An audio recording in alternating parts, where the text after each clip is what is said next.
স্নান করিয়ে শুদ্ধ বস্ত্র পরে মা লক্ষ্মীর ঘট স্থাপন করিতে হয় ঠিক এইভাবে। তামার পাত্রের মধ্যে পঞ্চশস্য, দুব্বা, কড়ি, 1 টাকার কয়েন দিয়ে তারপর তার উপরে জলপূর্ণ ঘটের মধ্যে সিঁদুরের ফোঁটা দিয়ে তার উপরে আমের পল্লব দেব।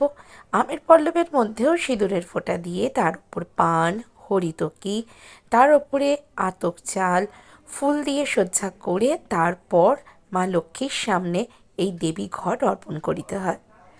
তো মা লক্ষ্মীর ঘট এইভাবে স্থাপন করলে মা লক্ষ্মী তুষ্ট হন এবং ভক্তদের সব মনোবাঞ্ছা পূরণ করে। নমো বিশ্বরূপস্যভর্যাসি পদ্মে পদ্মলায় শুভে সর্বত পাহি মাং দেবী মহালক্ষ্মী নমস্তে নমো। নমো গণেশায় বাসুদেবায় লক্ষ্মী দিব্যৈ নমস্তে নমো।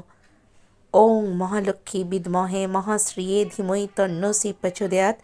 ওং শ্রী কুবেরায় নমঃ। ওং শ্রী লক্ষ্মী দিব্যৈ নমঃ। এইভাবে মা লক্ষ্মীর পুজো হয়।